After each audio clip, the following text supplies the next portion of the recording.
Meet Matt and Tyler, two Tippy students at the University of Iowa.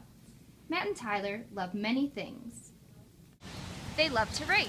They love to rate their professors. But most of all, they love cupcakes. In fact, their love of cupcakes grew so much that they decided to use their JPEG resources in order to start a cupcake business called the Iowa Cupcake Company, not to be confused with their arch rivals from the Hawkeye Cupcake Company. Although the company had started with great success, their numbers are falling. Why are we doing so poorly, while Hawkeye Cupcake Company is doing so well? We need to get to the bottom of this. Let's spy on them. There they are. They're in there having their meeting. Let's watch them. Sales in the last few weeks have been incredible. Your ideas of implementing new employees and adding a new mixer to our system have been just ingenious. I really don't know what our company would be able to do without an operations manager like you. I think they're leaving. I think that was a very productive meeting. I couldn't agree more. There he is. Get him! Get him!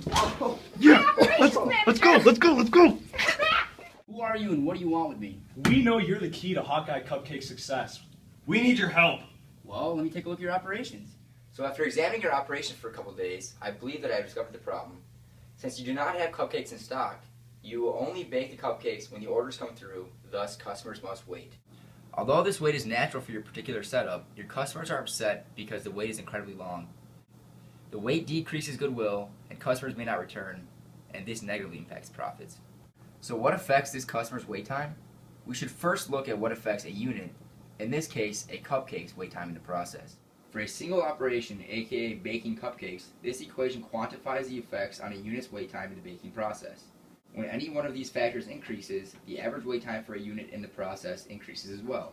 We can reduce wait time by reducing one or more of these factors. For you in particular, I think the primary focus should be on the variation of job processing times. In other words, how can you reduce variability in the time it takes to perform tasks? One option is to create standard operating procedures for workers. Matt, who has a little knowledge in operations, knew this would be an important measure, so he designed and implemented personalized standard operating procedures for the two workers in the kitchen. But recently, the time it takes your employees to perform certain tasks has not been consistent. Why? The answer is Tyler. Tyler, without Matt's knowledge, fired one of the kitchen workers for reasons only he knows. You're fired! Embarrassed and fearing Matt's anger, Tyler decided to fill the position himself. Unfortunately, Tyler is unaware of the standard operating procedures that Matt has implemented within the kitchen setting. Matt made his employees memorize the different recipes for each type of cupcake so they would not waste time reviewing the recipe. Tyler sometimes remembers the recipe and sometimes he does not. This creates variation in the time it takes him to finish this task. Matt has said that batter needs only 50 strokes to be considered mixed and no more. Tyler waits until he believes the batter looks good, which is sometimes much more than 50 strokes. Could take 2 minutes, could take 5 minutes. For Tyler, the time to accomplish this task is also variable because he does not follow the correct mixing procedure. Tyler's times vary, sometimes significantly, in most of the tasks because he is not following the standard operating procedures. Many times, the other worker needs to wait for Tyler to finish his batter so they can fill the trays and place them in the oven at the same time. Tyler creates a backup by finishing his batter, so cupcakes, which could be baked in the oven, need to wait for Tyler to add his batter to the tray.